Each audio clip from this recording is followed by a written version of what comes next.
Bonjour à toutes et à tous et bienvenue pour la question Raptors du jour, la dernière de cette édition spéciale draft, en tout cas la dernière consacrée aux prospects. Vous aurez une petite surprise ce jeudi pour la dernière question Raptors du jour spéciale draft.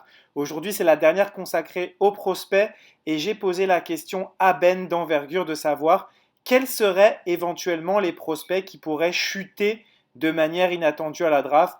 Alors, je vous laisse écouter ça. Les deux derniers, ça sera vraiment difficile de les avoir. Je pense que ce sont peut-être des candidats aux Raptors s'ils décident de transférer pour le choix 7. Même si personnellement, je n'y crois pas vraiment. Je ne vois pas le choix, en fait, le pick 7, être un apport meilleur que OG sur ses 3 ou 4 premières années par rapport au niveau que pourrait avoir Anunoby sur ses 3 ou 4 années à venir. Donc pour moi, je pense que les Raptors vont conserver leur pick 33 ou peut-être essayer de monter un petit peu plus. Vosges a annoncé qu'il y aurait beaucoup de transferts quand même dans cette draft. Donc on va suivre ça de très près. En tout cas, les deux profils qui sont décrits à la fin sont avec certitude des profils qui pourraient intéresser les Raptors s'ils voulaient vraiment monter très haut dans cette draft. Je vous laisse écouter tout ça. N'oubliez pas de vous abonner à la chaîne comme d'habitude, de liker pour m'apporter votre soutien, de laisser un petit commentaire pour me donner votre avis, c'est toujours très intéressant, et d'activer la petite cloche pour avoir toutes les notifications de nouvelles vidéos. En attendant, merci à tous de me suivre et la question Raptors du jour, c'est parti.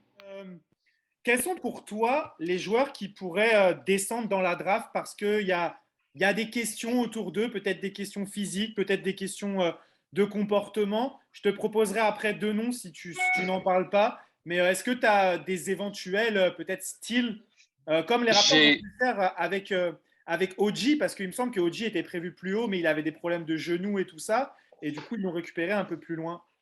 ouais, OG s'était fait opérer. Il était prévenu, je crois, j'avais vu, je pense, numéro 4 dans une mock draft cette année-là. Puis ils l'ont eu 22 parce qu'il avait été opéré au genou cette année-là. Il avait manqué une bonne partie de l'année. J'ai quelques noms pour toi. Il y a un certain Dylan Terry qui joue à Arizona, qui a joué avec Ben Mathurin à Arizona, qui est un peu comme un poste 2 3 and D. Je trouvais que ça matchait beaucoup avec les Brockington et J.D. Notae qui avaient été passés en workout. C'est un gars qui a un physique monstre. C'est un espèce de pogo sur deux pattes qui explose. Une belle mentalité aussi, une belle mentalité à la Raptors. Il y a Christian Brown aussi, qui est un poste 2, poste 3 de Kansas, qui est vu en fin de premier tour aussi. Un excellent shooter. Un gars qui peut shooter dans plusieurs situations, ce qui est toujours intéressant, NBA, qui peut shooter en mouvement. Wendell Moore de Duke, qui est un peu la même situation, mais Wendell Moore fit beaucoup plus le profil 3 and D. Wendell Moore, moi, je trouve qu'il a la senteur de Memphis sur lui. C'est un joueur qui a la taillée pour Memphis, mais je crois à, à Toronto, ça serait une bonne occasion pour lui aussi de se développer. Ok, très bien. Je vais te proposer deux noms, mais à mon avis, c'est des rêves. Ils descendront jamais aussi bas. Mais est-ce qu'il peut y avoir un monde dans lequel les équipes prennent peur pour AJ Griffin, qui a eu des problèmes au genou? J'écoutais le podcast d'hier c'était sur Portland. En plus, il a fait sa rééducation à Toronto, mais à mon avis, c'est ce que tu vas me dire, c'est que 33, c'est beaucoup trop bas. D'autres équipes vont prendre le risque quand même. Ben, écoute, si AJ Griffin est disponible à 33, ne surtout pas drafter. Ça veut dire qu'il y a un Ah, problème majeur avec son genou ok. et qu'il compétitionnera peu ou pas en Hmm. NBA. Il y avait un joueur il y a quelques années à UCLA qui s'appelait Ike Anigbogu, qui était un pivot qui protégeait le cercle, un très bon pivot, mais qui avait moi je l'avais 17e, je crois, puis il était repêché 48e parce qu'il y avait des tests médicaux sur les genoux qui étaient absolument désastreux. Puis il a joué à peine, il a à peine joué au basket depuis.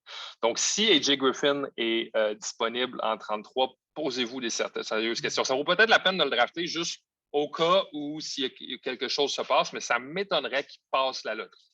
Ouais. Il n'y aurait pas autant d'équipes qui mettrait un red flag sur son genou et que ce soit du vent, quoi. Parce que, Exact. ouais, ok, c'est ce que je me disais.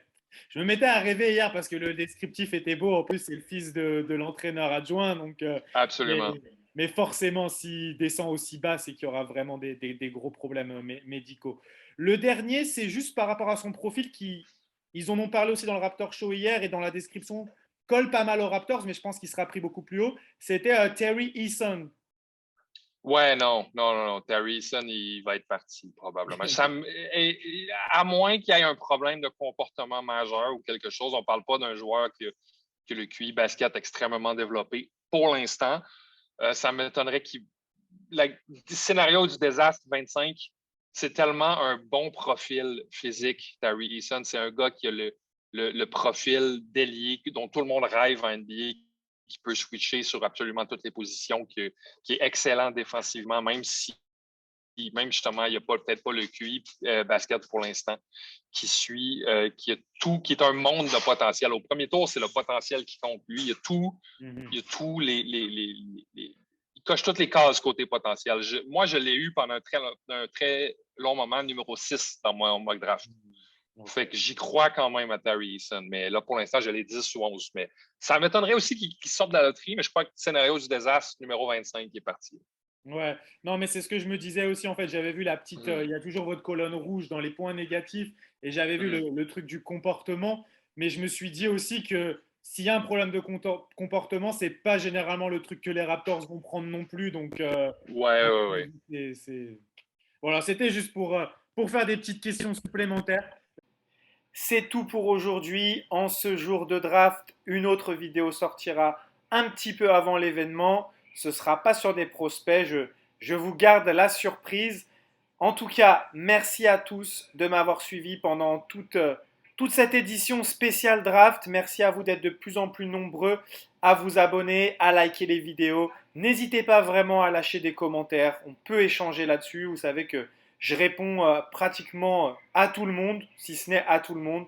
Donc encore un grand merci. Et comme on dit toujours quand on se quitte, let's go Raptors.